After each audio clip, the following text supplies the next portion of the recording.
যে আমি আপনাদের সাথে যে ঘটনাটি শেয়ার করব সেটা কয়েক মাস আগে থেকে আমার এক কাজিনের সাথে ঘটে চলেছে। সত্যি বলতে ঘটনার কিছু অংশের প্রত্যক্ষদর্শী আমি নিজেই। তবে ঘটনায় যাবার আগে কয়েকটা কথা বলে নিতে চাই, যাতে করে ঘটনাটি শোনার সময় আপনাদের বুঝতে কোনো অসুবিধা না হয়। কিছুদিন আগে আমি আমাদের অফিসিয়াল গ্রুপে উইজা বোর্ড নিয়ে একটা পোস্ট করেছিলাম, যেখানে বলেছিলাম একটা ঘটনা পাঠানোর সময় এই বোর্ড নিয়েও কিছু তথ্য আপনাদের জানাবো। এরপর অনেকেই আমাকে মেসেজ করে জিজ্ঞেস করেছেন এই ঘটনা এবং উইজা বোর্ড সম্পর্কে। যেহেতু আমার কাজিনের ঘটনাটি উইজা বোর্ড সম্পর্কিত, সেহেতু ঘটনা শুরুর আগে সেই বোর্ড দিয়ে সামান্য কিছু তথ্য আপনাদের জানাতে চাই। নামটা হয়তো অনেকেই শোনেননি, উইজা বোর্ড, তবে প্ল্যানচেটের ব্যাপারে অনেকেই জানেন বা শুনেছেন। প্ল্যানচেটের জন্য যে কাঠের বোর্ডটি ব্যবহার করা হয় মূলত সেটিকে উইজা বোর্ড বলে। যদিও খেলার সময় ত্রিকোণ আকৃতির যে স্ট্রাইকারটি ব্যবহার করা হয় সেটা আসল প্ল্যানচেট। বিদেশি ভাষায় মৃত মানুষের আত্মা বা জিনের সাথে কথা বলার জন্য এটাকে ব্যবহার করা হয়। এর প্রচলন প্রায় 1100 খ্রিস্টাব্দে চীনে শুরু হলে 19 শতকের মাঝামাঝি সময় থেকে ইউরোপ এবং আমেরিকায় আধ্যাত্মিকতার খোঁজ বাড়তে থাকে। 1848 সালে নিউ ইয়র্কে দুই বোন কেট এবং মার্জেট মৃত আত্মার সাথে যোগাযোগ করেছিল বলে প্রচুর সমালোচনা শুরু হয়। অনেকেই আবার তাদের রীতি মেনে পরিবারের মৃত ব্যক্তিদের সাথে যোগাযোগের চেষ্টাও করেন, কিন্তু সেই প্রক্রিয়াগুলো বেশ ধীর গতিতে হবার কারণে 1868 সালে ত্রিকোণ আকৃতির প্ল্যানচেটের আবিষ্কার করা হয়। কিন্তু সেটাও খুব বেশি দিন টিকে থাকতে পারেনি। সে সময় মরক্কোতে সাধারণ মানুষের অনেকেই কালো জাদুর দীক্ষা নিতে শুরু করে এবং কাগজের ওপর বিভিন্ন শব্দ ও অক্ষর লিখে স্পিরিট কমিউনিকেশনের চেষ্টা করে, যেটা মূলত জিনকে আকর্ষণ করত। পরবর্তীতে সেখান থেকে একজন আমেরিকান এই ধারণাটি নিয়ে আসেন তার দেশে এবং আমেরিকা এটাকে গেম হিসেবে বাজারে ছাড়ে। 1886 সালে ওরিও থেকে গোপন সূত্রে উইজা বোর্ডের নাম পত্রিকায় এলে চার্লস ক্যাডার দাবি করেন যে এটা তার তৈরি করা জিনিস।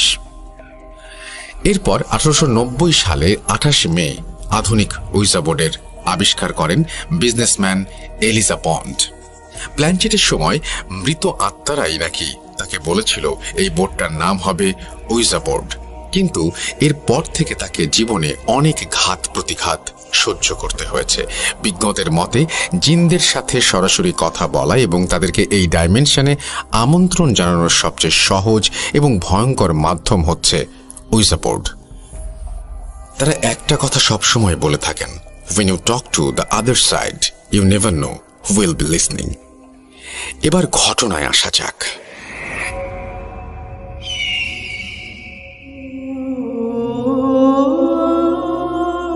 আমার কাজিন গত 10 সেপ্টেম্বর আমাদের বাড়িতে আসেন। এর আগেও তিনি বহুবার আমাদের বাড়িতে এসেছেন, কিন্তু এবারে তার আচরণ আমার কাছে আগের মতো স্বাভাবিক মনে হয়নি। হাঁটা চলা, চোখে চাহনি, কথা বলার ধরন সহ শারীরিকভাবেও তার ভেতরে একটা পরিবর্তন লক্ষ্য করছিলাম। প্রতিটা মুহূর্তে তার মধ্যে কেমন যেন ভয়, ক্লান্তি আর চিন্তার ছাপ স্পষ্ট ফুটে উঠছিল।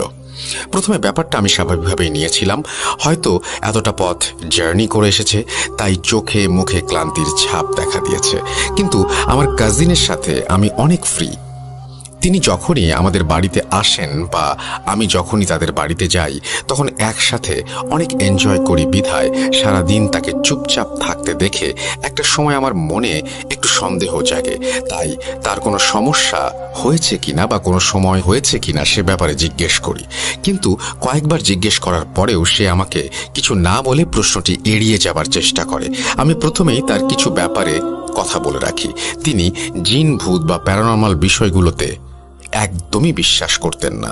যতবারই আমি ভূত FM বা ভূত.com এর ঘটনা কালেক্ট করে তাকে ঘটনার সারমর্ম বলেছি, ততবারই সে ব্যাপারগুলো নিয়ে অনেক হাসি তামাশা করেছে।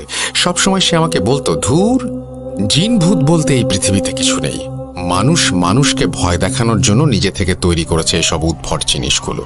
হাজার চেষ্টার পরেও আমি তাকে প্যারানর্মাল বিষয়গুলো বিশ্বাস করাতে পারিনি। যা হোক, নিজের মতো করে যে যেভাবে সুখী থাকতে পারে থাকুক। কিন্তু সবচেয়ে আশ্চর্যের বিষয় হলো, এইবার যখন আমার কাজিন আমাদের বাড়িতে আসেন, তখন অলৌকিক বিষয় নিয়ে তার ধারণা এবং চিন্তাধারা সম্পূর্ণরূপে বদলে গিয়েছিল। তার ভয়ের বা চিন্তার কারণটা বারবার জিজ্ঞেস করার পরও সে আমাকে কিছু বলেনি ঠিকই, কিন্তু বিকেল পেরিয়ে সন্ধ্যা নামতেই সে নিজে থেকে আমাকে সবটা বলতে শুরু করে। সময়টা সন্ধ্যা 7:18। আমি আর আমার কাজিন আমার রুমে বসে চা খেতে খেতে আড্ডা দিচ্ছিলাম। আড্ডা দেওয়ার সময় আমি কয়েকবার লক্ষ্য করেছি সে আমার রুমের বারান্দার দরজার দিকে বারবার তাকাচ্ছে। আড্ডার ছলে আমিও কয়েকবার সেখানে তাকিয়ে দেখার চেষ্টা করেছি কিছু আছে কিনা, কিন্তু কিছুই দেখতে পাইনি। আমি যে বারবার দরজার দিকে তাকাচ্ছিলাম সেই বিষয়টা আমার কাজিন বুঝতে পেরেছিলেন। তাই হঠাৎই তিনি বিছানা ছেড়ে উঠে আমাকে দরজার চৌকাঠের দিকে ইশারা করে বলেন, কিছু দেখতে পাচ্ছিস? আমি চৌকাঠের দিকে তাকিয়ে কিছু দেখতে না পেয়ে বললাম, কই, না তো। কেন, কি হয়েছে? তিনি আমাকে কিছু না বলে ঘাড়টা ঘুরিয়ে জানালার দিকে বারান্দায় ইশারা করে বললেন, এইবার দেখ তো, কিছু দেখতে পাচ্ছিস কিনা। আমি আবারও তার কথা মতো বাইরে তাকালাম, কিন্তু কিছুই দেখতে পেলাম না। তাই এবার একটু বিরক্ত হয়েই তাকে এরকমটা করার কারণ জিজ্ঞেস করি। তিনি আমার দিকে তাকিয়ে মুচকি হেসে বিছানায় বসে বললেন, ভাই, তুই ঠিকই বলতি। দুনিয়াতে সত্যি অদৃশ্য, অদ্ভুত এবং অশরীরীর অস্তিত্ব আছে, মানে তুই যেটাকে জিন বলিস। আমি তার মুখ থেকে এই কথাটা শুনে রীতিমতো অবাক হয়ে গেলাম। আমাকে অবাক চোখে তাকিয়ে থাকতে দেখে তিনি বলেন, অবাক হোস না, পরিবর্তন এই পৃথিবীর নিয়ম। আর আমি তো সাধারণ একজন মানুষ, একজন মুসলমান হয়েও কখনো এসব বিষয়ে বিশ্বাস করিনি, কিন্তু আজ আমি সম্পূর্ণরূপে বিশ্বাসী। তিনি এভাবেই একের পর এক কথাগুলো বলে চলেছিলেন, কিন্তু তার একটা কথার অর্থও আমি স্পষ্টভাবে বুঝতে পারছিলাম না। তাই তাকে থামিয়ে দিয়ে আমি সরাসরি মূল ঘটনাটা জানতে চাই। তিনি কিছুক্ষণ চুপ থেকে বসে চা শেষ করে আমাকে যে ঘটনাটা বললেন তা মনে হলে এখনো আমার শরীর শিউরে ওঠে। যে মানুষটি হাজার চেষ্টার পরও কখনো বিশ্বাস করতে পারেনি, সেই কিনা আমাকে বলছে আমার ঘরের দরজার চৌকাঠে নাকি কেউ একজন বসে আছে। এই কথা শুনে আমি প্রথমে ইয়ার্কি ভেবেছিলাম, কিন্তু দরজার চৌকাঠের দিকে তার চোখের চাহনি এই কথাটা বিশ্বাস করতে বাধ্য করেছিল আমাকে। তিনি আমার হাতটা ধরে বললেন, ভাইয়া, তুই আমাকে ভুল বুঝিস না। আমি তোকে ফোন করে বলেছিলাম তোদের বাড়িতে বেড়াতে যাচ্ছি, কয়েকদিন একসাথে থেকে অনেক এনজয় করব, কিন্তু আমি আসলে এখানে একটা অন্য উদ্দেশ্য নিয়ে এসেছি। কয়েক মাস যাবৎ আমার সাথে কিছু প্যারানর্মাল ঘটনা ঘটে চলেছে। যদিও নিজের দোষেই ঘটনাগুলো আমার সাথে ঘটছে, কিন্তু সত্যি বলতে আমি প্রচণ্ড রকমের ভয় আর আতঙ্কে আছি। বাড়িতে বিষয়টা কাউকে জানাইনি। কিছুদিন আগে আমার এক বন্ধুর সাথে পরামর্শ করে রাজশাহীতে একজন ভালো হুজুরের খোঁজ পেয়েছি, আর আগামীকাল আমি তার সাথে দেখা করতে যাব। এরপর একে একে তিনি মূল ঘটনা আমাকে বলতে শুরু করেন। ঘটনাটি তিনি আমাকে ঠিক যেভাবে বলেছেন আমিও ঠিক সেভাবেই লেখার চেষ্টা করছি। কাসিম, এই বছরের মার্চ মাসের 14 তারিখে আমি আর আমার 4 বন্ধু সাজেকে ঘুরতে যাই। করোনা পরিস্থিতির অবনতির কারণে সবকিছু বন্ধ থাকায় আমরা কোন রকম প্ল্যান ছাড়াই হুট করে সাজেক যাওয়ার সিদ্ধান্ত নেই। যদিও এর কয়েক মাস আগে থেকেই আমরা সেখানে যাব বলে ভেবেছিলাম, কিন্তু নানা ব্যস্ততার কারণে যাওয়া হয়ে ওঠেনি। যাই হোক, আমরা আমাদের প্ল্যান মোতাবেক রাত 11:40 সাজেকের উদ্দেশ্যে রওনা হই। 4 দিনের ট্যুর। যাত্রাপথে বেশ আনন্দ উল্লাস করতে করতেই খাগড়াছড়ি পৌঁছে যাই। সকালে বাস থেকে নামার পর চা নাস্তা করে চাঁদের গাড়ি অর্থাৎ খোলা জিপে করে রওনা দেই আসল ঠিকানায়। সত্যি বলতে আমি কখনো কাশ্মীরে যাইনি, কখনো যেতে পারবো কিনা সেটাও জানি না। তবে কাশ্মীরকে যদি পৃথিবীর স্বর্গ বলা হয়ে থাকে তাহলে আমার চোখে সেটা সাজেক। আশা করি সৌন্দর্যের ব্যাপারে আর কিছু ব্যাখ্যা দিতে হবে না। সৃষ্টিকর্তার নিজ হাতে তৈরি চোখ জুড়ানো দৃশ্যগুলো উপভোগ করতে করতে প্রথমে দীঘিনালা, তারপর সামরিক বাহিনীর স্কটে করে বাগাইহাট, মাচালং হাট হয়ে সোজা সাজেকে আমাদের রিসোর্টে পৌঁছাই। আমরা যে রিসোর্টে উঠেছিলাম তার ম্যানেজার আমার বন্ধুর পূর্ব পরিচিত হবার কারণে আগে থেকেই সবকিছু ঠিকঠাক করা ছিল। আমরা আমাদের রুমে গিয়ে ফ্রেশ হয়ে ব্রেকফাস্ট করি এবং রেস্ট নিতে চলে যাই। এরপর বিকেলে সবাই মিলে ঘুরতে বের হই। 4 দিনের ট্যুর। প্রথম 2 দিন সবচেয়ে বেশি আনন্দ করেছিলাম আমরা। তৃতীয় দিন আমাদের সাথে ঘটে এক অদ্ভুত ঘটনা। যথারীতি বাকি 2 দিনের মতোই ওই দিন আমরা ঘুরতে বের হই। সময়টা হয়তো বিকেল 5টা। আমরা তখন পাহাড়ে ওঠার প্রস্তুতি নিচ্ছিলাম। প্রস্তুতি শেষে পাহাড়ে ওঠার সময় হঠাৎ আমার বন্ধুর বাঁ পা মচকে যায়। ওখানে বসেই কিছুক্ষণ স্টাফদের কাছ থেকে প্রাথমিক চিকিৎসা নিলেও ওই মুহূর্তে আমার বন্ধুর পক্ষে হাঁটাহাঁটি করা সম্ভব হচ্ছিল না। তাই সেদিন আমরা আমাদের প্ল্যান ক্যান্সেল করে রিসোর্টে ফিরে আসি। রুমে এসে রিসোর্টের ম্যানেজারের মাধ্যমে একজন ডাক্তারের সাথে যোগাযোগ করে বন্ধুর ট্রিটমেন্ট করানো হয়। খুব একটা গুরুতর কিছু না, সামান্য মচকে গেছে, তাই ডাক্তার একটা ইঞ্জেকশন আর ট্যাবলেট দিয়ে চলে যান। ওই দিন কোথাও বেরোনোর মতো অবস্থা ছিল না আমাদের, তাই রুমে বসেই যে যার মতো আড্ডা দিতে থাকি এবং ফেসবুকিং করতে থাকি। ঘুরতে গিয়ে এরকম চুপচাপ বসে থাকা সত্যিই খুব বোরিং, তাই 4 জন মিলে কার্ড খেলতে বসে যাই। তবে আমার এক বন্ধু ছিল যে সেই মুহূর্তে কার্ড খেলায় খুব একটা আগ্রহী ছিল না। কার্ড খেলছি, ঠিক এমন সময় সেই বন্ধু আমার কাছে এসে বলল, আরে বাদ দে তো এইসব কার্ড খেলা, আমি তো তোদের একটা জিনিস দেখাতে ভুলে গিয়েছি, দাঁড়া এক্ষুনি নিয়ে আসছি। এটা বলেই সে পাশের রুমে গিয়ে তার ব্যাগ থেকে একটা কাঠের বোর্ড নিয়ে আসে। ওর হাতে ওই জিনিসটা দেখে আমাদের সবার মুডটা নষ্ট হয়ে গিয়েছিল, কারণ ওটা সম্পর্কে আমাদের কোনো ধারণাই ছিল না। আমাদেরকে চুপ থাকতে দেখে ও বলল, কিরে চুপ করে গেলি কেন, এটা চিনিস না? এটা হচ্ছে ওইজা বোর্ড। কিছুদিন আগে অনলাইন থেকে অর্ডার করে নিয়ে এসেছি। বাড়িতে একা থাকার কারণে খেলার সুযোগ হয়নি, তাই তোদেরকে সাথে নিয়ে খেলবো বলে এখানে নিয়ে এসেছি। জানিস এটা কি? এটা দিয়ে প্রেতাত্মাদের সাথে কথা বলা যায়। ওর এই কথা শুনে আমরা 3 জন তাচ্ছিল্যের হাসি হাসতে শুরু করি, কারণ যেখানে জিন বলেই পৃথিবীতে কিছু বিশ্বাস করি না, সেখানে আবার প্রেতাত্মাদের কথা বললে। কিন্তু তার কথা শুনে আমরা 3 জন হাসাহাসি করলেও আরেকজন বন্ধু চুপ করে বসেছিল। সে এই বিষয়গুলো নিয়ে অনেক কিছুই জানত, তাই আমাদের কয়েকবার মানাও করেছে।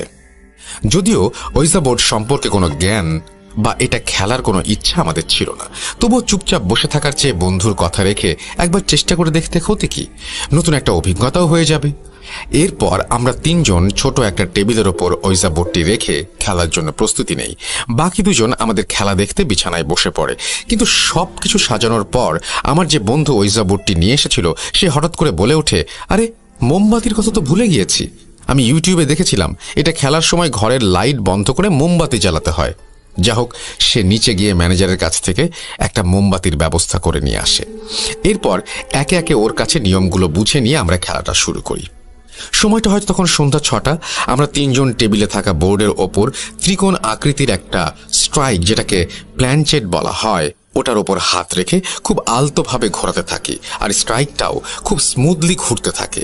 এরপর আমরা 2 জন চুপ করে থাকি, আর যে বোর্ডটা নিয়ে এসেছে সে স্পিরিট কল করতে থাকে। তার কথার ধরনটা ছিল এমন, হ্যালো এনিওয়ান হিয়ার, এখানে কি কেউ আছেন? আমি এবং আমার কজন বন্ধু এখানে বেড়াতে এসেছি, আপনার সাথে কিছু কথা বলতে চাই। যদি এখানে কেউ থেকে থাকেন তাহলে আমাদের কথায় সাড়া দিন, আমরা কারো কোনো ক্ষতি করব না, এবং আপনি যদি থেকে থাকেন তাহলে আমাদের কোনো ক্ষতি করবেন না। ধরে নিন আমরা আপনার বন্ধু। এভাবে আরও কিছুক্ষণ কথা বলতে বলতে প্রায় 15-20 মিনিট পার হয়ে গেলেও কোনো কিছুর অস্তিত্ব টের পাওয়া যাচ্ছিল না। তাই এক সময় বিরক্ত হয়ে আমি আর আরেকজন বন্ধু খেলা ছেড়ে উঠে পড়ি আর ওকে প্রচুর গালাগালি করতে থাকি। এমনিতেও এসব কিছু বিশ্বাস করি না, তার উপর বেকার 15 মিনিট নষ্ট করে মেজাজটাও খারাপ হয়ে গিয়েছিল। যা হোক, সেদিন রাতে আর কোথাও বের হওয়া হয়নি, তাই ডিনার শেষে 11টার মধ্যে আমরা শুয়ে পড়ি। রাতে কোনো সমস্যা হয়নি। পরের দিন সকালে ঘুম থেকে উঠে দেখি বন্ধুর পায়ের ব্যথা ঠিক হয়ে গিয়েছে, তাই সকালে আমরা আমাদের প্ল্যান মোতাবেক আবারও ঘুরতে বের হই। গতদিন একটা ছোট দুর্ঘটনার কারণে কয়েকটা জায়গায় যেতে পারিনি বিধায় চতুর্থ দিনে সব জায়গা ঘুরে আসার প্ল্যান আগে থেকেই ছিল। সেদিন ঘোরাঘুরি শেষে রিসোর্টে ফিরতে রাত প্রায় 8:30 বেজে যায়। রুমে এসে ফ্রেশ হয়ে ডিনার সেরে নেই আর সব জিনিসপত্রগুলো গুছিয়ে নেই, কারণ আগামীকাল বাড়ির উদ্দেশ্যে রওনা দিতে হবে। যা হোক, সবকিছু গোছগাছ করার পর আমরা সবাই মিলে বারান্দায় বসে আড্ডা দিচ্ছিলাম। রাত তখন প্রায় 11:30। আড্ডার ছলে হঠাৎ আমার সেই বন্ধু আবারও ওইজা বোর্ড খেলার ব্যাপারে বলে ওঠে। তবে এবার আমরা কেউ ওকে সঙ্গ দেওয়ার জন্য রাজি নই, কারণ গত দিনই সবটা প্রমাণ হয়ে গেছে। কিন্তু আমাদের সবাইকে অনেকবার হাতে পায়ে ধরে অনুরোধ করার কারণে আমরা রাজি হয়ে যাই। সত্যি বলতে ও এতটাই সিরিয়াস ছিল যে ওর চোখে মুখে আগ্রহ প্রকাশ পাচ্ছিল। আমাদের কাছে ওর ব্যাপারটা এক প্রকার ওভার এক্সাইটমেন্ট বলে মনে হচ্ছিল। আমরা রাজি হবার পরও ও বলে, গতকাল বিকেলের দিকে খেলতে বসেছিলাম বলে হয়তো কোনো সাড়া পাইনি। আজ রাত 12টার পরে খেলতে বসবো, সাথে আমার ফোনে সবটা রেকর্ড করব। আমার বিশ্বাস কিছু না কিছু অবশ্যই পাবো। এরপর আমরা বারান্দায় বসে অনেকক্ষণ আড্ডা দেই। আমি ঘড়ির কাঁটার দিকে তাকিয়ে প্রায় 1:45 বাজে দেখি কাল সকালেই বেরোতে হবে, তাই আড্ডা ছেড়ে সবাইকে ঘুমিয়ে পড়তে বলি। কিন্তু ওই যে নাছোড়বান্দা, আমি ভুলে গেলেও ওইজা বোর্ড খেলার কথা একদমই ভোলেনি সে। এরপর ওর কথা মতো আবারও ছোট একটা টেবিলের ওপর সবটা সাজিয়ে মেঝেতে বসে পড়ি আমরা 4 জন। এবার আমরা সবাই ছিলাম, শুধুমাত্র যে বন্ধু প্যারানর্মাল বিষয়ে জানতো এবং ভয় পেত সে বাদে। ওর হাতে আমার সেই বন্ধু তার মোবাইল ফোনটা ধরিয়ে দেয় সবটা রেকর্ড করার জন্য। তারপর ঘরের সব লাইট বন্ধ করে মোমবাতিটা জ্বালিয়ে আমরা খেলা শুরু করি। ঠিক আগের দিনের মতোই আমরা চুপচাপ স্ট্রাইকারের উপরে হাত ঘোরাতে থাকি আর আমার বন্ধু স্পিরিট কল করার চেষ্টা করতে থাকে। তবে এবার খুব বেশি সময় অপেক্ষা করতে হয়নি, মাত্র 2 থেকে 2.5 মিনিটের মাথায় হঠাৎই ঘুরতে থাকা স্ট্রাইকটি থেমে যায়। এটা দেখে আমার সেই বন্ধু বলতে থাকে, কিরে থামিয়ে দিলি কেন, ওটা ঘোরাতে থাক। কিন্তু সত্যি বলতে আমরা কেউ স্ট্রাইকটা চেপে ধরে রাখিনি, ওটা নিজে থেকেই থেমে গিয়েছে। বিষয়টাকে বলার পর ও বলে ওঠে, আল্লাহ, তাহলে এটা কাজ করছে, তোরা কেউ স্ট্রাইকটা ঘোরাবি না। আমি প্রশ্ন করতে থাকবো, দেখি কোনো উত্তর পাওয়া যায় কিনা। এটা বলে ও বাংলায় একের পর এক প্রশ্ন করতে থাকে, কিন্তু কোনো সাড়া পাওয়া যাচ্ছিল না দেখে ইংরেজিতে চেষ্টা করতে থাকে। এই যেমন, is anyone here? We want to talk to you. If you are friendly spirit, then please talk to us. Please respond. Are you willing to talk to us? এরকম কয়েকটা প্রশ্ন করার সাথে সাথেই বোর্ডের ওপরে থাকা স্ট্রাইকটি নিজে থেকেই নো লেখা জায়গায় চলে যায়। এটা দেখে দুজন খুব একটু ঘাবড়ে গেলেও আরেকজন বলে ওঠে, এটা তোরা ইচ্ছা করে করছিস, স্ট্রাইক একা একা সরে যাওয়া সম্ভব না। কিন্তু সেই সময় সবাই নিজে থেকে কাজটা করার কথা অস্বীকার করে, তার মানে আসলেই স্ট্রাইকটা নিজ থেকে জায়গা পরিবর্তন করছে। যা হোক, বোর্ডের ব্যাপারটা বুঝতে হয়তো একটু অসুবিধা হবে, তাই বোর্ড সম্পর্কে কয়েকটা তথ্য দিয়ে রাখি। বোর্ডটি ছিল কাঠের তৈরি আর কিছুটা সোনালী রঙের। ওপরে অনেকগুলো মাথার খুলি আর ভৌতিক ছবি ছিল। লেখাগুলো কালো রঙের। হাতের ডান পাশে ওপরের অংশে বড় করে নো লেখা আর বাম পাশে ইয়েস লেখা। বোর্ডের মাঝখানে ইংরেজি 26টি অক্ষর এবং 0 থেকে 9 পর্যন্ত সবগুলো সংখ্যা। আর সবশেষে একদম নিচের অংশে বড় করে গুড বাই লেখা ছিল। এবার ঘটনায় আসা যাক। প্রথমবার স্ট্রাইকটি নিজে থেকে সরে যাওয়াটা আমরা গুরুত্ব না দিলেও আমার সেই বন্ধু ঠিকই সবটা বুঝতে পেরেছিল, তাই সে আবারও কিছু প্রশ্ন করতে থাকে এবং বলতে থাকে, আমাদেরকে বন্ধু ভেবে কথা বলুন। এরপর সত্যি এক অদ্ভুত ঘটনা ঘটল। বোর্ডটা যে টেবিলের উপরে রাখা ছিল সেই টেবিলটা নিজে থেকেই 2 বার কেঁপে উঠল, আর ঠিক সেই মুহূর্তেই আমার চোখের সামনে স্ট্রাইকটা নিজ থেকে ইয়েস লেখায় চলে যায়। এবারে বিষয়টা আমাদের কাছে একদম স্পষ্ট ছিল, কারণ প্রথমবারের পর আবার সবার নজর স্ট্রাইকের ওপরে ছিল। কেউ যদি নিজে থেকে ওটা সরিয়ে নিয়ে যেত তাহলে সেটা আমরা বুঝতে পারতাম। সত্যি বলতে সে সময় বিষয়টা বিশ্বাস করতে এক প্রকার বাধ্য হয়েছিলাম, আর খেলার প্রতিও অন্যরকম একটা আগ্রহ চলে এসেছিল। কিছুক্ষণ এভাবে চলার পর আমি ওনাকে ওনার নাম জিজ্ঞেস করি। বিশ্বাস করুন ভাইয়া, ওই দিন আমি আমার জীবনে প্রথমবারের মতো নিজের চোখের সামনে অদ্ভুত কিছু ঘটতে দেখছি। মাত্র 2 বার জিজ্ঞেস করতেই স্ট্রাইকটি আবারও নিজে থেকে ইংরেজি অক্ষরগুলোর উপরে ঘুরপাক খেতে থাকে। এরপর একটু একটু সময় নিয়ে 4টা অক্ষরের ওপরে গিয়ে থামে। নামটা হলো ওয়াং। আমরা সবাই অবাক হয়ে কিছুক্ষণ চুপ করে বসে থেকে একজন আরেকজনের দিকে তাকাচ্ছিলাম। এদিকে যেমন অদ্ভুত কিছু দেখতে পেয়ে কৌতূহল জাগছে, তেমনি মনের অচিন কোণ থেকে ভয়ের আভাসও দেখা দিচ্ছে। এভাবে প্রায় 40 মিনিট কথা বলার পর আমরা অনেকগুলো প্রশ্নের উত্তর পাই, যেমন ওনার জন্ম 1911 সালে, তার বাড়ি ইন্ডিয়াতে, উনি পেশায় একজন টিচার ছিলেন। সাথে এটাও জানা যায় মৃত্যুকালে ওনার বয়স 68 ইয়ার্স ছিল এবং 1979 সালে তিনি মারা গিয়েছিলেন। তার এই তথ্য সংগ্রহের 40 মিনিট সবকিছু ঠিকঠাক ছিল, কিন্তু সবচেয়ে অবিশ্বাস্য, অদ্ভুত আর ভয়ঙ্কর ঘটনা ঘটল শেষ দুটি প্রশ্নে। আমরা তাকে জিজ্ঞেস করলাম তার মৃত্যু কিভাবে হয়েছে, এবং সেই প্রশ্নের উত্তরে তিনি একজন মহিলার নাম উল্লেখ করলেন, তার নাম লিমা। ব্যাপারটা তখন আমাদের কাছে একটু গোলমেলে মনে হলো, কারণ আমরা তাকে মৃত্যুর কথা জিজ্ঞেস করলাম আর তিনি একজন মহিলার নাম বললেন। তাই তখনই তাকে মহিলার ব্যাপারে জিজ্ঞেস করলাম আমরা। বলে ওয়াইফ। সত্যি বলতে যখন উনি স্ট্রাইক ঘুরিয়ে ওয়াইফ শব্দটা সম্পূর্ণ করছিলেন, ঠিক তখনই আমাদের টেবিল ধীরে ধীরে কাঁপতে শুরু করে। বারবার মনে হচ্ছিল ঘরের ভেতর যেন জোরে বাতাস বইতে শুরু করেছে। ওই মুহূর্তে আমার বন্ধু ব্যাপারটা বুঝতে পেরে জিজ্ঞেস করে, হ্যাভ ইউ বিন মার্ডার্ড? এই প্রশ্নটা জিজ্ঞেস করার সাথে সাথে স্ট্রাইকটা বলে ইয়েস। টেবিলটা সজোরে কাঁপতে শুরু করে। এদিকে মনে হচ্ছিল আমাদের চারপাশে কেউ দৌড়াদৌড়ি করছে, সাথে ঘরের ভেতর অনেক ঘূর্ণিঝড় শুরু হয়েছে। ব্যাপারগুলো আর সহ্য করতে পারছিলাম না, তাই প্রচণ্ড রকমের ভয় পেয়ে আমি স্ট্রাইক থেকে হাতটা সরিয়ে নিয়ে উঠে পড়ি। এটা দেখে আমার বন্ধু ভয়ে চিৎকার করে বলে ওঠে, এটা তুই কি করলি? গেম চলাকালীন এভাবে চলে গেলে বড় রকমের ক্ষতি হতে পারে। গুড বাই বলে মোমবাতি নিভিয়ে তারপর উঠতে হবে। সে সময় আমার বন্ধু আরও কিছু কথা বললেও আমার মাথা কাজ করছিল না, তাই আমি দৌড়ে ওয়াশরুমে চলে যাই। কিন্তু সেখানে গিয়ে যেই না হাত মুখ ধুতে নেব, ঠিক তখনই পাশের রুম থেকে বিকট একটা আওয়াজ কানে আসে। আমি স্পষ্ট শুনতে পেলাম সবাই খুব চিল্লাচিল্লি করছে আর কোনো কিছু ভেঙে পড়ার আওয়াজ হচ্ছে। আমি দৌড়ে গিয়ে দেখি ওইজাবোর্ড রাখার টেবিলটা উল্টো হয়ে পড়ে আছে আর মোমবাতিটা ভেঙে টুকরো টুকরো হয়ে গেছে। সবচেয়ে আশ্চর্যের বিষয় হলো, যে মোবাইল দিয়ে আমরা খেলার ভিডিও করছিলাম, কেমন যেন ভেঙে চুরে মোবাইলটা মেঝেতে পড়ে আছে, আর সেখান থেকে যেন শর্ট সার্কিট হয়েছে, ভেতরে কিছু একটা আগুনের ফুলকি বা স্পার্কিং হচ্ছিল। এই বিকট আওয়াজে নিস্তরের স্টাফরাও উপরে চলে এসেছিল, কিন্তু কোনোভাবে এটাকে দুর্ঘটনার কথা বলে তাদেরকে নিচে পাঠিয়ে দেওয়া হয়। পরবর্তীতে যখন বন্ধুদের জিজ্ঞেস করি কিভাবে এটা হলো, তখন তারা বলল আমরা খেলা ছেড়ে পাশের রুমে চলে গিয়েছিলাম। ঠিক তখনই বাকি তিনজন গুড বাই বলে গেমটা শেষ করার আগেই টেবিলটা কাঁপতে শুরু করে, হাওয়ায় ভাসতে শুরু করে আর নিজেই উল্টো হয়ে মেঝেতে পড়ে যায়। ওই মোমবাতিটা একাই নিভে যায় দেখে মনে হচ্ছিল কেউ সেটাকে রাগে ক্ষোভে সজোরে ছুঁড়ে মেরেছে। এদিকে এসব দৃশ্য দেখে ভয়ে অন্য বন্ধুর হাতে থাকা মোবাইলটা মেঝেতে পড়ে যায়, কিন্তু সবার চোখের সামনে সেটা হাওয়ায় ভাসতে থাকে এবং কেমন যেন ওটা ওই যে বললো যে স্পার্কিং শুরু হয়ে যায় আর কি। এটা দেখে আমাদের কারো মুখ থেকে কোনো কথা বের হচ্ছিল না। সারাটা রাত পাশের রুমে গিয়ে আমরা লাইট জ্বালিয়ে বসেছিলাম, কিন্তু তারপরেও বারবার মনে হচ্ছিল কেউ একজন আমাদের সামনে দিয়ে হেঁটে যাচ্ছে। আবার কখনো কখনো মনে হচ্ছিল কেউ আমার দিকে এক দৃষ্টিতে তাকিয়ে আছে, কিন্তু সে সময় মনের ভুল বলেই বিষয়টা কাটিয়ে দেওয়ার চেষ্টা করেছি। তখন আমাদের সবার মাথায় শুধু একটা প্রশ্নই ঘুরপাক খাচ্ছিল, কখন যে ভোরের আলো ফুটবে। যা হোক, এটা তো ছিল সেই রাতের কথা যেটা কখনো ভুলবো না। তবে সেই রাতের অনুভূতি এবং অনুভব করা বিষয়গুলো যে মিথ্যা ছিল না, সেটা পরের দিন সকালেই বুঝতে পেরেছি। পরের দিন ভোরের আলো ফুটতেই আমরা রিসোর্ট থেকে বেরিয়ে পড়ি। 1.5 ঘন্টা বাইরে বসে অপেক্ষার পর আমাদের যাত্রা শুরু হয় খাগড়াছড়ির উদ্দেশ্যে। যাবার সময় রাস্তায় খুব একটা সমস্যা হয়নি, তবে বাসে ওঠার সময় আমি এক অদ্ভুত জিনিস লক্ষ্য করি।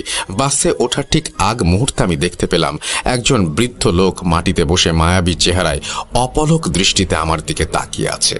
তাকে দেখে আমার একটু মায়া হবার কারণে ভেবেছিলাম কিছু টাকা দিয়ে তাকে সাহায্য করব, কিন্তু বাস থেকে নামতেই দেখি তিনি ওখানে নেই। তারপর এদিক ওদিক তাকিয়ে আমি আবার বাসে উঠে যাই। বাস চালু হবার পর আমি যখন জানলা দিয়ে বাইরে তাকাই, তখন দেখি ওই জায়গায় বসে বৃদ্ধ লোকটি ঠিক আগের মতোই আমার দিকে তাকিয়ে আছেন। তবে সে সময় তাকে ডেকে সাহায্য করার মতো পরিস্থিতি ছিল না। গতরাতে ঘুম না হবার কারণে আমি বাসের ভেতর ঘুমানোর চেষ্টা করি, কিন্তু বারবার রাতের কথাগুলো মনে পড়ে যাওয়ায় আমার ঘুম আসছিল না। দীর্ঘ 9 ঘন্টার জার্নি, তাই লাঞ্চ ব্রেকে আমাদের গাড়িটা এক জায়গায় থামে। আমরা বাস থেকে নেমে লাঞ্চ করে বাইরে দাঁড়িয়েছিলাম। ঠিক তখনই কিছুটা দূরে আমি একটা চায়ের দোকান দেখতে পেলাম, আর সবচেয়ে অদ্ভুত বিষয়, সেই চায়ের দোকানের পাশে মাটিতে বসে আমার দিকে অপলক দৃষ্টিতে তাকিয়ে আছেন সেই লোকটি যাকে আমি বাসে ওঠার সময় দেখেছিলাম। ব্যাপারটা আমার কাছে অদ্ভুত লাগলেও ভেবেছিলাম তিনি হয়তো অন্য আরেকটি বাসে করে এখানে এসেছেন। কিন্তু অপলক দৃষ্টিতে তার তাকিয়ে থাকা সত্যিই কেমন যেন এক অনুভূতি জাগিয়ে তুলছিল। এরপর বাসে উঠে আমি ঘুমিয়ে পড়ি। ঠিক গন্তব্যস্থলে পৌঁছেই আমার ঘুমটা ভেঙে যায়।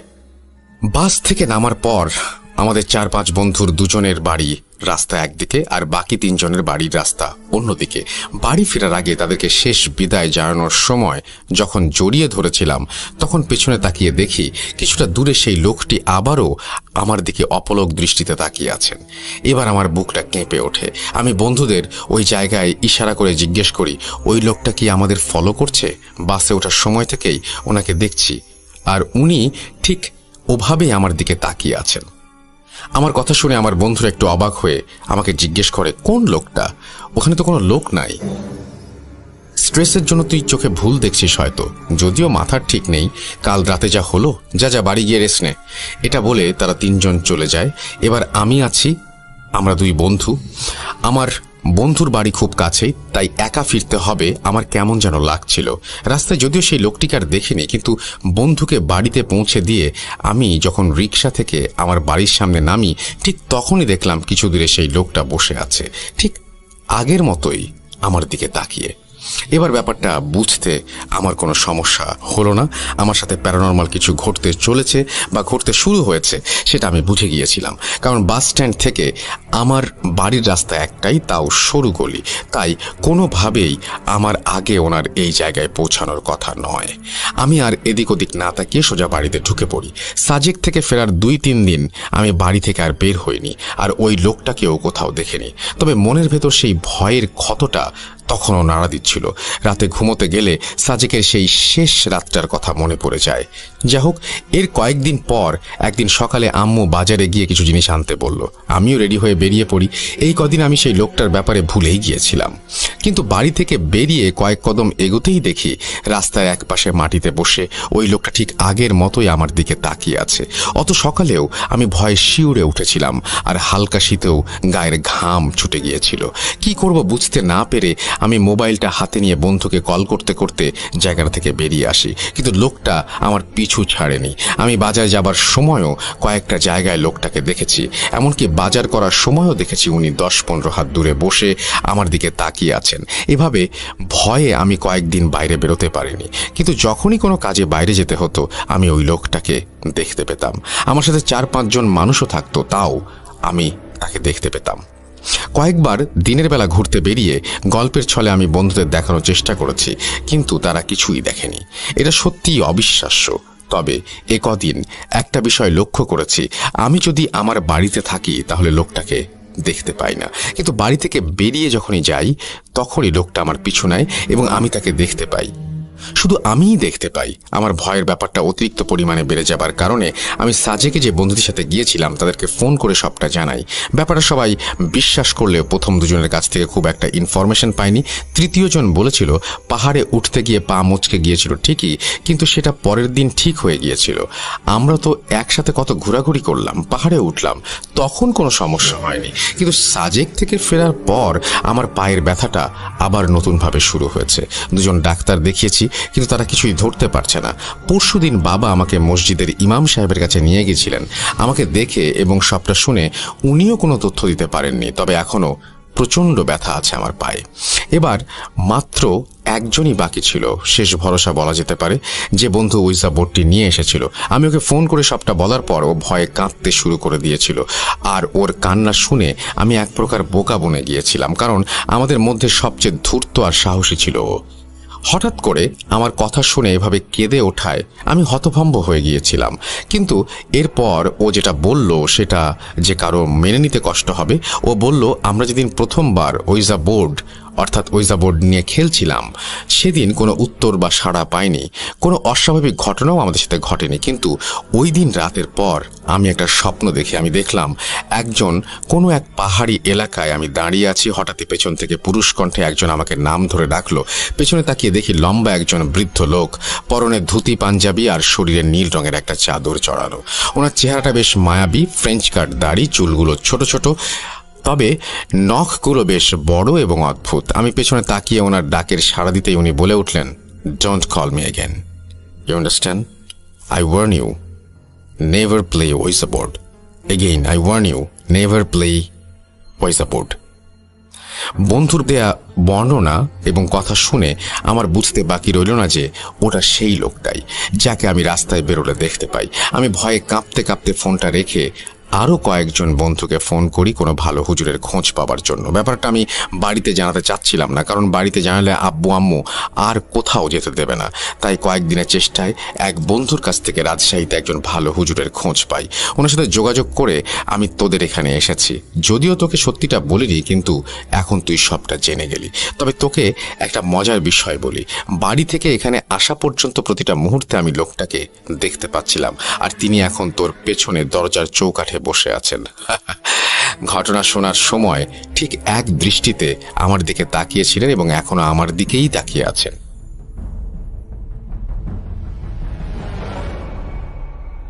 তো এই ছিল আমার সেই ভাইয়ের ঘটনা। তিনি যখন বলছিলেন লোকটা আমার পেছনে আমার ঘরের চৌকাঠে বসে আছেন, আমি ভয়ে ভয়ে চেয়ার থেকে লাফিয়ে উঠে রুম থেকে বেরিয়ে গিয়েছিলাম। কিছুক্ষণ পর নিজেকে স্বাভাবিক অবস্থায় এনে সূরা পড়ে ঘর বন্ধ করে দিলে ভাইয়া বলেন, ঘরটা বন্ধ করার কারণে হয়তো উনি ভেতরে আসতে পারছেন না, তাই তোর বারান্দার গ্রিল ধরে দাঁড়িয়ে আমার দিকে তাকিয়ে আছেন। ভাইয়ার কাছ থেকে ঘটনাটা শুনে আমি ভয়ে কাঁপছিলাম, কারণ আমার রুমেই অদৃশ্য একজন আছে যাকে আমি দেখতে পাচ্ছি না, কিন্তু ভাইয়া দেখতে পাচ্ছেন। চোখ বন্ধ করে বিষয়টা একবার অনুভব করার চেষ্টা করুন, আশা করি বুঝতে পারবেন। এরপর হুজুরের সাথে দেখা করে পরের দিনই ভাইয়া চলে যান। ওই হুজুর শুধু তার কাছ থেকে সম্পূর্ণ ঘটনাটি শুনেছেন আর দুটো পানি পড়ার বোতল দিয়েছেন। 3 দিন পর সবটা জানাবেন এবং নিয়ম কানুন বলে দেবেন। 3 দিন পর ভাইয়ার সাথে কথা বলে জানতে পারি হুজুর তাকে ফোন করেছিলেন। তিনি বললেন, ওইজা বোর্ড আমাদের ইসলামে সম্পূর্ণ হারাম। তুমি যে না জেনে না বুঝে ওইজা বোর্ড খেলেছো, এটা তারই ফল। জিনটার বাড়ি ভারতের উত্তরাখণ্ডে। তিনি পেশায় একজন স্কুল শিক্ষক ছিলেন। মূলত পারিবারিক কলহের কারণে তার স্ত্রী লিমা তাকে বিষ খাইয়ে মেরে ফেলে এবং পরবর্তীতে নিজেও আত্মহত্যা করে। 2001 সালে ওখানকার একজন লোক এই লোকের বাড়িতে যান এবং তার ব্যাপারে সব খোঁজ খবর নিয়ে এই ওইজা বোর্ডের মাধ্যমে তাকে ডাকার চেষ্টা করেন, কিন্তু তার কিছু ভুলের কারণে জিনটা এই বোর্ডের মধ্যে আটকা পড়ে যায়। ওই দিন ভয়ে লোকটা পালিয়ে গেলেও কেউ একজন বোর্ডটা ওখানে খুঁজে পায় এবং বাজারে বিক্রি করে দেয়।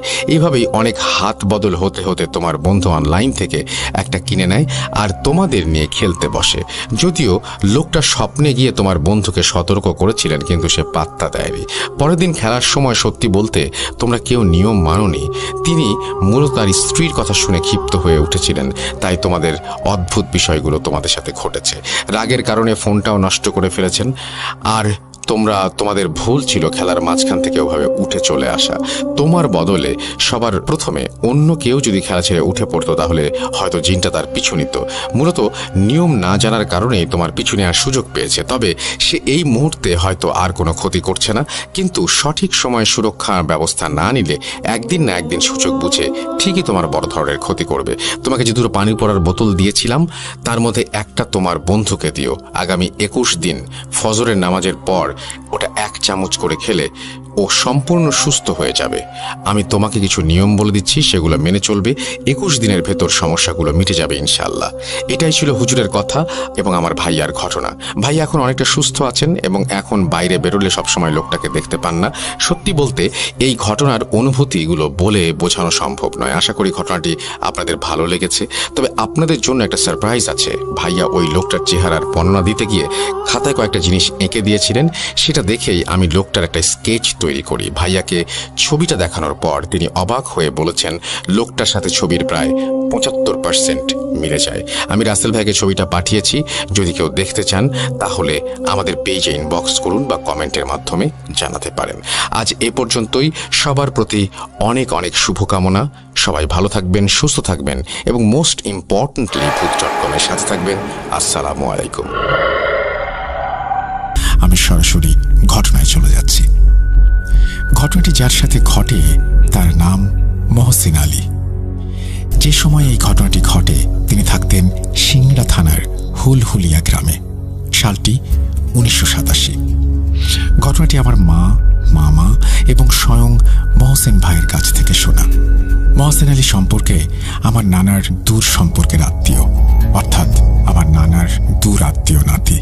তো উনি সম্পর্কে আমার ভাই হচ্ছেন, তাই আমি গল্পে ওনাকে ভাই বলে সম্বোধন করছি। এবার সরাসরি ঘটনায় চলে যাই।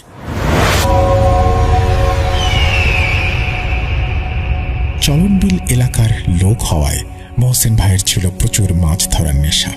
তার বয়স তখন আনুমানিক 16-17 বছর। সঠিক বয়স তার নিজেরও মনে নেই। দিন নেই রাত নেই, তিনি যখন তখন মাছ ধরতেন। সালটি 1987, বর্ষা প্রায় শেষ। হুলহুলিয়া গ্রামের বন্যার পানি অনেকটাই কমে গেছে, তারপরেও কিছু অংশ জলার মতো হয়ে রয়েছে। এই জলার মতো জায়গায় বিলের পানিতে ভেসে আসা মাছগুলো আটকে যায়। এরকমই একটা জলার খোঁজ পান মহসিন ভাই। সেই জলায় নাকি অনেক মাছ আছে। ব্যাস, তিনি শোনার সাথে সাথে ঠিক করে ফেলেন অন্য কেউ সকালে গিয়ে মাছগুলো ধরে ফেলার আগেই তিনি রাতের মধ্যেই সব মাছ ধরে ফেলবেন। তিনি ঠিক মধ্যরাতে বেছে নেন মাছ ধরার সময় হিসেবে। আনুমানিক রাত 2টা থেকে 3টার দিকে একটি হ্যারিকেন এবং খোলই, এটা আঞ্চলিক ভাষা, বলতে পারেন মাছ রাখার ঝুড়ি বা বাস্কেট, সেটি হাতে নিয়ে মাছ ধরার উদ্দেশ্যে হাঁটা দেন। চারিদিক শুনশান, কাদাময় রাস্তা, আকাশে পূর্ণ পূর্ণিমার চাঁদ, চারিদিকে ঝিঝি পোকার ডাক। সেই শুনশান কাদাময় রাস্তার নীরবতা ভেঙে ছপ ছপ আওয়াজ তুলে মুখে গুনগুন করে গান গাইতে গাইতে এগিয়ে চলেছেন মহসিন ভাই। দিনের বেলায় চুপ করে গিয়ে জায়গাটার একটি অংশে 2 ধারে কাঁদা দিয়ে লেপে বান্ধাল বা কাদার তৈরি বাঁধ বানিয়ে রেখে আসেন। এখন গিয়ে শুধু পানি ছেঁকে মাছ ধরা, এসব কিছুই তার মাথায় ভর করেছিল। এমন সময় হঠাৎ তিনি চমকে ওঠেন। তার কিছু দূর সামনে দিয়েই আরেকজনকে যেন হেঁটে যাচ্ছে। মহসিন ভাই ভাবতে লাগলেন, তার সামনে যে লোকটি হাঁটছে সে হয়তো দিনের বেলা তাকে বান্ধাল দিতে দেখে ফেলেছে, আর সে এখন মাছ চুরি করতে বের হয়েছে। তিনি ভাবেন লোকটির পিছু নেবেন। পিছু করতে করতে কিছু দূর আসার পর মহসিন ভাই পায়ে কাঁদা লেগে পিছলে পড়ে যান। তিনি কোনো মতে নিজেকে সামলে নিয়ে সামনে তাকাতে দেখেন এতক্ষণ যে ব্যক্তিটির পিছু উনি নিচ্ছিলেন সেই ব্যক্তিটি উধাও। সে যেন এক মুহূর্তের মধ্যে হাওয়ায় মিলিয়ে গেল। রাস্তার বাম পাশ ধরে বয়ে চলেছে বিখ্যাত চলন বিল, আর ডান পাশে অর্ধডোবা ধানি জমি। তার হুঁশ ফিরে আসে। এ তো সে ভুল রাস্তায় এসে পড়েছে। তার গন্তব্য সে অনেক পেছনে ফেলে রেখে এসেছে। তিনি উল্টো ঘুরে হাঁটা দেন। 5 মিনিটের মতো সময় লাগে তার ওই জলা জায়গাটায় পৌঁছাতে। তার মাথায় তখন মাছ ধরার চিন্তা। লোকটার কথা তিনি ভুলেই গেছেন। জলাটায় হাঁটুর একটু নিচ পর্যন্ত পানি। মহসিন ভাই পানি ছেঁকা শুরু করলেন। ছেঁকতে ছেঁকতে একসময় পানি কমে আসে। তিনি হাত দিয়ে মাছ ধরে খোলয়ে রাখছিলেন। হঠাৎ করেই জায়গাটায় আবার নতুন করে পানি ঢুকে হাঁটু পর্যন্ত উঠে যায়। তিনি হ্যারিকেনের আলোয় দেখলেন কিছু একটা তার বান্ধাল ভেঙে দিয়েছে। তিনি আবার কাদা দিয়ে বান্ধাল তৈরি করে পানি ছেঁকা শুরু করলেন। কিছুক্ষণ পর আবারও বান্ধাল ভেঙে পানি ঢুকে পড়ল। আবার তিনি বাঁধ ঠিক করলেন। কিছু একটা বারবার তার এই বান্ধাল ভেঙে দিচ্ছে। এইভাবে কিছুক্ষণ চলার পর তিনি ভাবলেন, না, এইভাবে মাছ ধরা যাবে না, কাল অন্য ব্যবস্থা নিতে হবে। এই ভেবে তিনি সেখান থেকে রাস্তায় উঠে আসেন এবং সামান্য কিছু মাছ ধরেছেন যা তা খোলয়ে ভরে নিয়ে বাড়ির উদ্দেশ্যে হাঁটতে থাকেন। কিছু দূর আসার পর তার হাতে থাকা হ্যারিকেনটি হঠাৎ নিভে যায়। হ্যারিকেনের তেল ফুরিয়ে গেছে, কিন্তু এত তাড়াতাড়ি তো তেল ফুরোবার কথা না। যাই হোক, চাঁদনি রাত, চারিদিকে চাঁদের আলো ঠিকরে পড়েছে। এই আলোয় দিব্যি পথ চলা যায়। তার চোখ আবার রাস্তার দিকে যেতেই হঠাৎ আবার সেই লোকটিকে তিনি সামনে দেখতে পেলেন। লোকটি আপন মনেই হেঁটে চলেছে। লোকটির পরনে সাদা চকচকে ঢিলে ঢালা পাঞ্জাবির মতো আলখেল্লা, মাথাটা সেই সাদা কাপড়ের টুকরো দিয়েই ঢাকা। এর আগের বার মহসিন ভাই পরনের কাপড় অতটা খেয়াল করেননি, কিন্তু এবার তিনি খেয়াল করেছেন। তার মনে কৌতূহলের সৃষ্টি হয় যে তাদের গ্রামে এমন বেশভূষার একটি লোকও তো নেই, আর এত রাতে কেই বা এমন পোশাক পরে বের হয়েছে। এবার তিনি অবাক হয়ে যান। লোকটির পরনের কাপড়ে এক ফোঁটাও কাদার দাগ নেই, কিন্তু রাস্তাটা এতটা কর্দমাক্ত যে হাঁটলে কাদার দাগ কাপড়ে লাগবেই, সেটাই স্বাভাবিক। আরও একটি বিষয় লক্ষ্য করলেন, চাঁদের আলোয় লোকটির ছায়া মাটিতে পড়ছে না। তার মনের ভেতর একরাশ অস্বস্তি আর ভয় এসে ভর করল। মহসিন ভাই ভাবতে থাকেন, একে না ঘাটানোই ভালো। আপন মনে হেঁটে যাচ্ছে, যাক, তিনিও ততক্ষণে বাড়ির অনেকটাই কাছে চলে এসেছেন। এবার যা হতে চলেছে তা ছিল তার জন্য বিভীষিকাময়। তিনি এগুলো চিন্তা করছিলেন, হঠাৎ তার পেছন থেকে কেউ একজন নারী আর পুরুষ মিশ্রিত কণ্ঠে বলে ওঠে, পেছনে তাকাবি না, একদম পেছনে তাকাবি না, আমি খেয়েই চলে যাব। মহসিন ভাই ঘাবড়ে গিয়ে সেটাই করে বসেন। তিনি পেছনে তাকান। পেছনে তাকিয়ে তিনি যা দেখতে পান তা কেউ কখনো দেখতে চাইবে না। তিনি দেখেন এটা সেই লোক যে তার সামনে দিয়ে এতক্ষণ হাঁটছিল। তিনি পেছনে তাকিয়ে দেখেন সেই লোকটি উধাও হয়ে গেছে, তার পেছনে কেউ নেই। এখন সেই লোকটি তার সামনে দাঁড়ানো। মহসিন ভাই লোকটির চেহারার বর্ণনা দিতে গিয়েও আমি লক্ষ্য করেছি তার শরীরে তখন কাঁটা দিয়ে উঠেছিল। লোকটির চেহারার বিবরণ ছিল এরকম, তার চোখ দুটোকে যেন ঘেলে দিয়েছে, মুখের মাংস পচে গিয়ে তাতে পোকা লেগেছে। সেই জিনিসটি তার খলই থেকে মাছ বের করে খাচ্ছে। এই যেন এক নারকীয় দৃশ্য। তার শরীর থেকে পচা মাংস আর নর্দমার অসহনীয় গন্ধ বের হচ্ছে। মহসিন ভাই নিজেকে সামলাতে না পেরে বমি করে ফেলেন। তিনি কোনো মতে উঠে দাঁড়িয়ে খলই আর হেরিকেন ফেলে দিয়ে বাড়ির দিকে দৌড় দেন। তার কানে আবারও নারী পুরুষ মিশ্রিত কণ্ঠ ভেসে আসে, তোকে মানা করেছিলাম। এবার একই বাক্য সে বারবার বলে যাচ্ছে, তুই মরবি, তুই মরবি, তুই মরবি। কিছুক্ষণ পরে ক্রমশই শব্দটা মিলিয়ে গেল। তিনি দৌড়াতে দৌড়াতে তার বাড়ির হেসেল ঘর বা রান্নাঘরের কাছে এসে পৌঁছান। তিনি চারিদিকে চোখ বুলালেন, না, কোথাও সেই লোকটিকে আর দেখা যাচ্ছে না। তাদের হেসেল ঘরের পাশে ছিল টিউবওয়েল। তিনি সেখানে গিয়ে হাত পা পরিষ্কার করতে শুরু করলেন আর জোরে জোরে তার আম্মা আব্বাকে ডাকতে শুরু করলেন। তারা বেরিয়ে আসলে হয়তো ভয় কমবে, কিন্তু কারো কোনো সারা শব্দ নেই। সে হঠাৎ তার পেছনে কিছু একটার উপস্থিতি টের পেল। হঠাৎ করে আবারও সেই কণ্ঠস্বর, তুই মরবি। মহসিন ভাই এবার পেছনে না তাকিয়ে এক দৌড়ে হেসেল ঘরে গিয়ে একটি মাটির ঢোকসা, এটা আঞ্চলিক শব্দ, মাটির গোল পাত্র, সেটি নিয়ে টিউবওয়েলের দিকে ছুঁড়ে মারেন। এর পরের অংশটুকু তিনি তার আব্বা আম্মার কাছে শোনেন। তাদের বর্ণনা অনুযায়ী তার আব্বা আম্মা ফজরের ওয়াক্তে নামাজ পড়তে উঠে অজু করতে গিয়ে টিউবওয়েলের কাছে আসতেই দেখেন তার ছেলে অর্থাৎ মহসিন ভাই হেসেল ঘরের ভেতরে অজ্ঞান হয়ে পড়ে আছেন। পরের দিন সকালে তার জ্ঞান ফিরে আসে পাগল অবস্থায়। ঘটনার 6 মাস পেরিয়ে গেলেও মহসিন ভাইয়ের পাগলামির সমস্যাটা যেন দিন দিন বেড়েই চলছিল। অনেক ডাক্তার, কবিরাজ সবাইকে দেখানো হয়েছে, কোনোভাবেই কিছু কাজ করছিল না। তারপর তাকে নিয়ে যাওয়া হয় এক তান্ত্রিক কবিরাজের কাছে। সঙ্গত কারণে আমি তার নাম ঠিকানা কিছুই উল্লেখ করতে পারছি না, কিন্তু নাম বললে সিংড়া থানার বয়স্করা অনেকেই চিনবেন।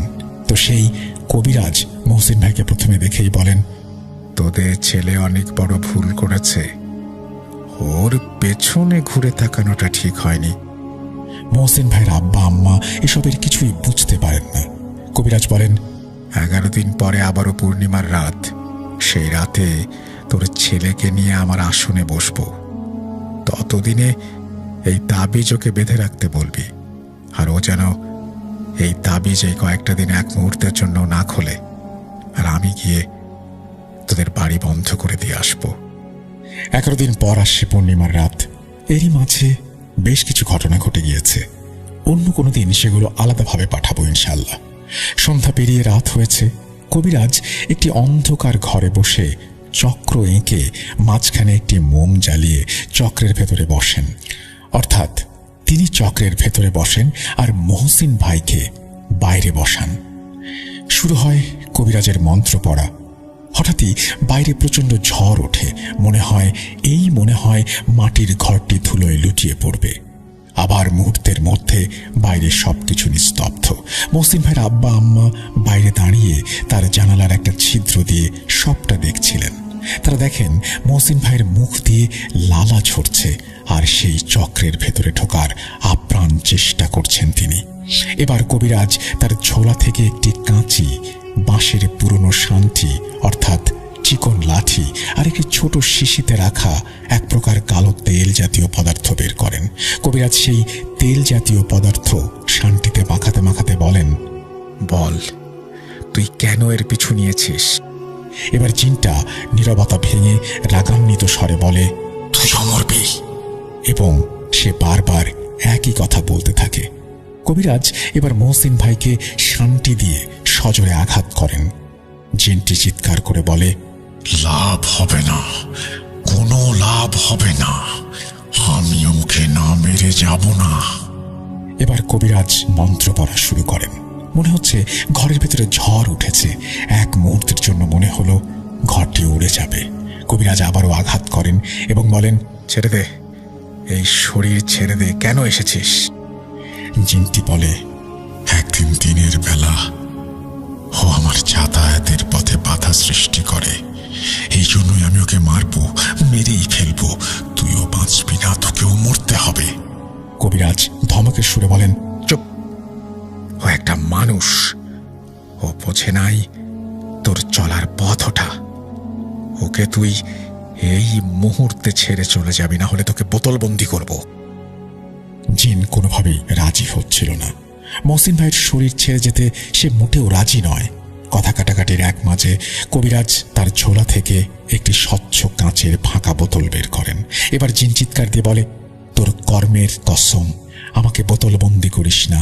আমি এর শরীর ছেড়ে দিচ্ছি, কিন্তু এর শরীরে এতটা মাস থাকার কারণে আমি একে ছেড়ে যাবার পরেও ওর অস্বাভাবিকতা থেকে যাবে।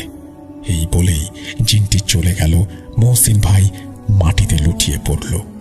মহসিন ভাইয়ের আব্বা আম্মা ঘরে প্রবেশ করেন এবং দুজনই কান্নায় ভেঙে পড়েন। কবিরাজ একটি বোতলে কিছু পানি নিয়ে কিছু একটা পড়ে মহসিন ভাইয়ের মুখের ওপর ছেটাতেই তার জ্ঞান ফিরে আসে। কবিরাজ বলেন, তোদের ছেলেকে জিন অবশ্যই ছেড়ে গেছে, কিন্তু এতদিন ওর শরীরে থাকায় কিছু ক্ষতি সে করে ফেলেছে। কবিরাজ তার মা বাবাকে তলোয়ারের তেল অর্থাৎ কবিরাজি মন্ত্রপুত তেল ব্যবহারের পরামর্শ দেন। বলেন, এই তেল যেন প্রতি পূর্ণিমা এবং অমাবস্যার রাতে তার ছেলের শরীরে মালিশ করা হয়। এরপর মহসিন নানা চাকরির খোঁজে রাজশাহীতে চলে আসলে তার চিকিৎসা সেখানেই বন্ধ হয়ে যায়। তার কথাবার্তা এবং হাঁটা চলায় এখনও অস্বাভাবিকতা লক্ষ্য করা যায়। তিনি রাজশাহীতে পানি উন্নয়ন বোর্ডে চাকরিরত অবস্থায় আছেন। তার বর্তমান ঠিকানা শিরোইল মঠপুকুর, রাজশাহী। তিনি মোবাইল নম্বর জানাতে অনিচ্ছুক। মত হবেন। আমরা চলে যাব আমাদের পরবর্তী ঘটনায়।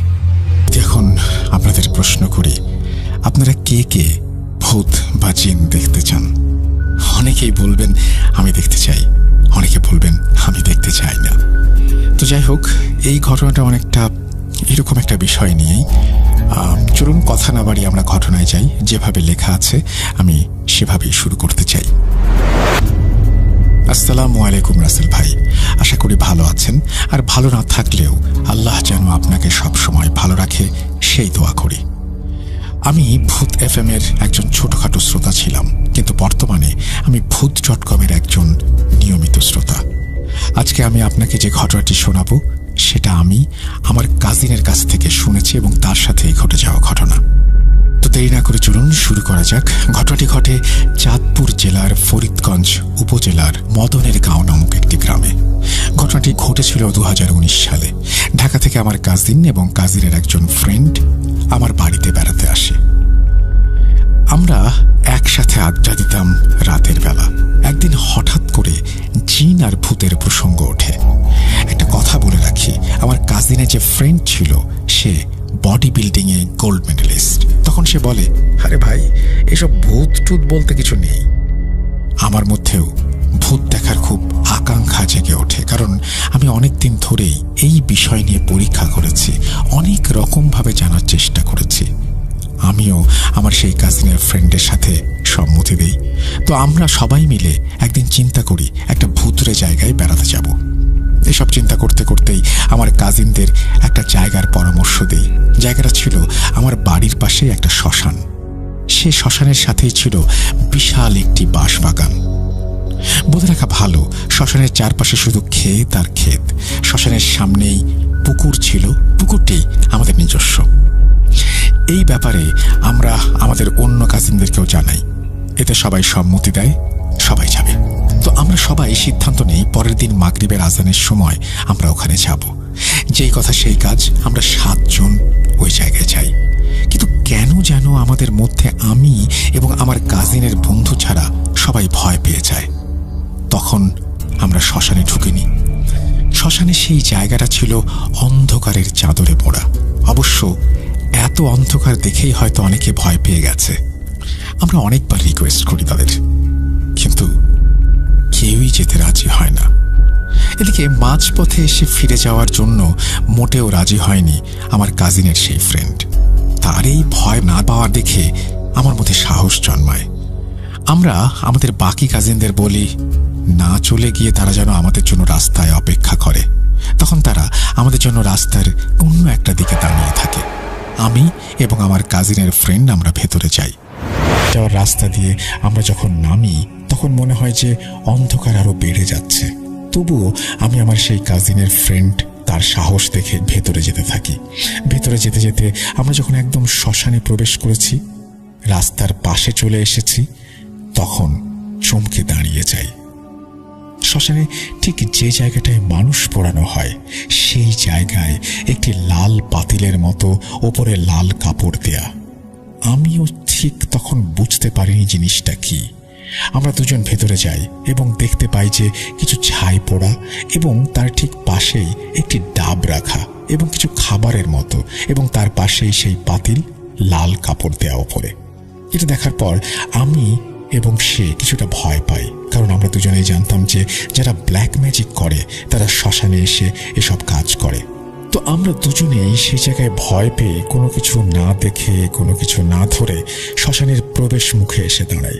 আমরা অনেকক্ষণ ধরে সেখানে দাঁড়িয়ে চারপাশটা খেয়াল করি এবং পুনরায় শ্মশানে ঢোকার জন্য সিদ্ধান্ত নেই দুজনেই।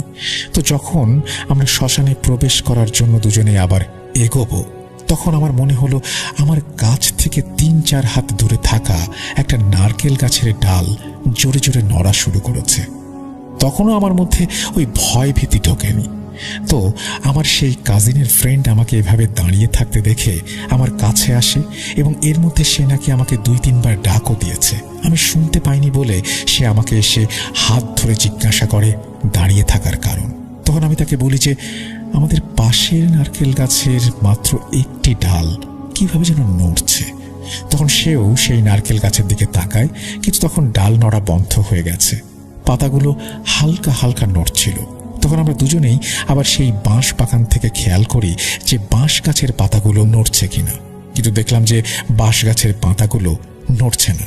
তখন আমরা দুজন আবার ভয় পেয়ে যাই এবং আমাদের আশেপাশে কিছুটা অস্বস্তি অনুভব করি। তখন আমরা দুজন সিদ্ধান্ত নেই যে একজনের পিঠের সাথে আর একজন পিঠ লাগিয়ে দুইজন দুই দিকে 360 ডিগ্রি করে খেয়াল রাখব।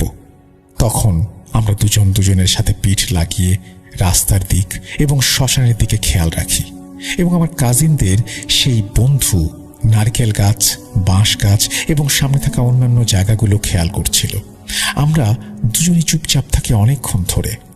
তখনই আমার সাথে থাকা আমার কাজিনের বন্ধুটি মাটিতে বসে পড়ে এবং তার মাথার দিকে হাত দিয়ে যেন কিছু একটা কষ্ট অনুভব করছে বোঝাতে চায়। তখন আমি অনেকটা ভয় পেয়ে গিয়ে তাকে জিজ্ঞেস করি কি হয়েছে, কিন্তু কোনো উত্তর না পেয়ে আমি তাকে ধরে বসি। আমার কোনো কথার উত্তর না দিয়ে সে বলতে থাকে আমার ঘাড়। তার এই কষ্ট দেখে আমি অনেকটা ভয় পেয়ে যাই এবং বিসমিল্লাহ বিসমিল্লাহ বলে তার ঘাড়ে হাত দেই। তখন তার টি শার্টটি একটু সরিয়ে দেখি তার ঘাড় লাল হয়ে গেছে। সে ছিল খুবই সুদর্শন মানুষ, এই জন্য ঘাড়ের লাল দাগটা স্পষ্ট বোঝা যাচ্ছিল। মনে হচ্ছিল কেউ যেন খুব শক্তি দিয়ে তার ঘাড়ে চাপ দিয়েছে। আমি বলে বোঝাতে পারবো না তখন আমি কতটা ভয় পেয়েছি। আমি সিদ্ধান্ত নিতে পারছিলাম না তখন কি আমি দৌড়ে পালিয়ে যাব নাকি তাকে ধরে নিয়ে আসব? আসলে এই মুহূর্তটা আমার জীবনের একটা এতটাই ভয়ঙ্কর মুহূর্ত, এত বড় সিদ্ধান্ত নেওয়ার একটি মুহূর্ত ছিল যে আমার তখন মাথা কাজ করছিল না। তখনই আল্লাহ আমাদের উপরে সহায় হন। আমার মধ্যে একটা সাহস জন্মায় যে আমাকে যে কোনোভাবে হোক তাকে নিয়ে এখান থেকে বের হতে হবে।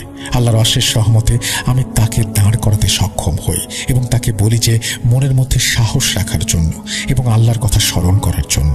তখন সেও কিছুটা নর্মাল হয়। আমি এবং সে একসাথে দৌড়ে বের হয়ে যাওয়ার চিন্তা করি। যেই আমরা দৌড় দিতে যাব তখনই আমরা খেয়াল করি যে শ্মশানের সেই জায়গায় অন্ধকার কমে কিছুটা পরিষ্কার দেখা যাচ্ছে। ঠিক সেই জায়গায় হঠাৎ করে কোথা থেকে যেন একটা নূপুরের আওয়াজ শোনা যাচ্ছে। আমরা সেদিকে তাকাতেই দেখি যে শ্মশানের সামনে রাখা খাবারগুলো এবং লাল কাপড়ের নিচে থাকা পাতিলটি পড়ে যায়। তখনই আমাদের দুজনের শরীর শিউরে ওঠে যখন আমরা দেখতে পাই পাতিলের মুখে রাখা লাল কাপড়টি কেউ একজন যেন সজোরে টান দিয়ে সামনের দিকে নিয়ে গেছে। এটা দেখার পর আমরা দুজন দুজনের দিকে না তাকিয়ে পুরো শক্তি দিয়ে রাস্তার দিকে দৌড়াতে থাকি। আল্লাহর অশেষ রহমতে আমরা সেখান থেকে বের হতে পারি। রাস্তায় থাকা আমার কাজিনটা আমাদের দেখে আমাদের কাছে দৌড়ে আসে এবং রাস্তায় এসে আমার কাজিনের ফ্রেন্ড জ্ঞান হারায়। তখন আমার মনে হচ্ছিল আমি কেন জ্ঞান হারাচ্ছি না। আমার চোখে মুখে তখন নাকি ভয়ের ছাপ স্পষ্ট ছিল। অবশেষে তারা অনেক কষ্টে আমাদের দুজনকে ধরে বাসায় নিয়ে আসে। বাসায় এসে অনেকক্ষণ পর আমরা যখন নর্মাল হই তখন তারা আমাদেরকে জিজ্ঞেস করে কি হয়েছে, সব খুলে বলি তাদের। তখনই আমি আমার কাজিনের ফ্রেন্ডকে জিজ্ঞাসা করি তার হঠাৎ করে ঘাড়ে সমস্যা হওয়ার কারণ কি। তখন আমার কাজিনের ফ্রেন্ড বলে যে যখন আমরা দুজন পিঠে পিঠ লাগিয়ে দুদিকে তাকিয়েছিলাম তখন সে অন্য মনস্ক হয়ে যায় অনিচ্ছা সত্ত্বেও। তখন তার মনের মধ্যে একটা ভয় ঢুকে যায়, আমাদের কিছু হবে না তো। সামনের দিকে তাকিয়ে এগুলো ভাবতে ভাবতে সে খেয়াল করে যে নারকেল গাছ থেকে অস্পষ্ট কিছু একটা বের হয়ে তার দিকে আসছে এবং তার মনে হলো জিনিসটি তার কাঁধে হাত রেখেছে এবং হঠাৎ তার সামনে বড় বড় দুটি লাল চোখ স্পষ্ট হতে থাকে। তার বর্ণনা মতে লাল চোখ দুটি ছিল ঘুমন্ত কোনো ব্যক্তিকে জোর করে ঘুম ভাঙানো হলে রাগান্বিত লাল চোখ। তখনই তার ঘাড়ে প্রচণ্ড ব্যথা অনুভূত হয় এবং তার মুখ দিয়েও কোনো কথা বের হচ্ছিল না। যখন আমার কাজিনের ফ্রেন্ড এই কথাগুলো বলছিল তখন আমরা তার চোখে মুখে সেই ভয় দেখতে পাই। আমাদের দুজনের এই অবস্থা দেখে আমাদের কাজিনটা সিদ্ধান্ত নেয় একজন হুজুরের সাথে দেখা করার। আমরা যখন হুজুরের কাছে যাই তখন দেখতে পাই এশার নামাজ শেষ করে হুজুর বসে আছেন। আমরা গিয়ে হুজুরকে সমস্যার কথা বললে তিনি আমাদের এশার নামাজ পড়ে এসে পুরো ঘটনা খুলে বলতে বলেন। নামাজ শেষ করে এসে আমরা যখন হুজুরকে সব বলি তখন হুজুর আমাদের উপর রেগে যান এবং বলেন আমি জানা সত্ত্বেও কেন ওখানে ওদের নিয়ে গেলাম। আমি হুজুরের কাছে আমাদের সাহায্যের আবেদন জানাই। তখন হুজুর আমাদের বলেন শুধু শুধু নিজের ওপরে এই বিপদ কেন আনতে গেলে। হুজুর আমাদের চিরকালের জন্য ওই দিকে যেতে নিষেধ করেন। তারপর দোয়া পড়ে ফুঁ দেন। তিনি আমাদের বলেন ওদের ঘুমের সমস্যা করিস না। তোদেরকে যখন চলে আসতে বলা হয়েছে তখন তোরা কেন ওই জায়গায় ছিলি? তখন আমরা বলি কেউ তো আমাদের চলে আসতে বলেনি। তখন হুজুর কাজিনের দিকে তাকিয়ে বলেন কিরে ভেবে দেখ তো কেউ কিছু বলেনি। তখন আমার কাজিনটা চুপ করে থাকে। হঠাৎ একজন বলে আমরা যখন রাস্তায় দাঁড়ানো তখন ছোট একটা ছেলে এসে বলে ওদেরকে নিয়ে আসেন, এত সাহস ভালো না। ছেলেটি আরো ধমকের সুরে বলে যান নিয়ে আসেন ওদের। তারপর ছেলেটি কোথায় চলে গেল আমরা খেয়াল করিনি।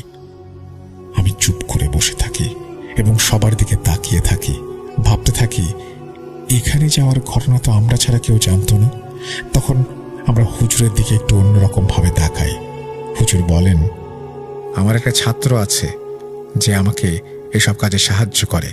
তোদের আমি যখন নামাজ পড়তে পাঠাই তখন সেই আমাকে সবকিছু বলে। ওই ছেলেটা তোদের যেতে দেখেছে, তোদের রক্ষা করার চেষ্টাও করেছে। বাবারে এই দুনিয়ায় সব খারাপ না রে, ভালো আছে। তখন আমরা চলে আসি এবং এটা নিয়ে কথা বলি। ওই দিন আমাদের সাথে আর কিছু না হলেও পরে ঘুমের মধ্যে মাঝে মাঝে আমরা দেখতাম কেউ একজন ঘুম ঘুম ভাবে আমাদের বিরক্তভাবে তাকিয়ে লক্ষ্য করছে। হুজুরকে জানালে তিনি বলেন, ওরা কোনো ক্ষতি করবে না, সমস্যা নেই। তো এই ছিল আজকের ঘটনা। লেখার ভুল ভ্রান্তি ক্ষমা করবেন।